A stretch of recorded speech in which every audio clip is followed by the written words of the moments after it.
All right, next question. What role do you feel queer people of faith have in the quest for equality, and what is your greatest piece of advice you have for them? That is from Dustin. Do you want to go for this one? No, I mean your book. Yeah, your book covers it. So my book covers it. I just came out. All right, so the 2 books. I don't see it around here, but yeah. Listen, I grew up with a great amount of faith. I'm not a Mormon anymore, but I know that there are a lot of people of faith who are also LGBTQ. And I would say to them, you are in a fantastic position to build bridges and open up the lines of communication that will be necessary to change those institutions. I know that for a lot of people, and I've felt this before, you want to burn that institution down. Okay, that's a very long-term project, if that's what you want to do. And I'm not saying I agree that that should be done, but what about all of the queer kids who are growing up in it right now? You're just going to leave them behind while you do your thing? No. See if you can't also move those institutions away from their policies that really deeply injure LGBTQ kids.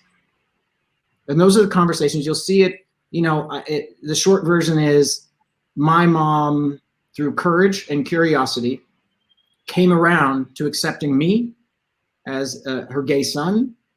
And by the end of her life, she was called the Queen of the Queens. But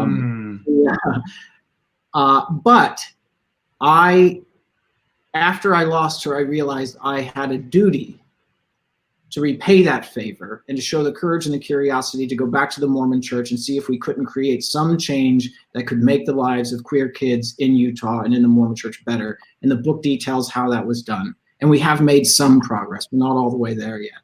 So I would say, to me, the most powerful thing you can do is to open up your heart and share your very personal stories with people in the church who are in a position to help make change.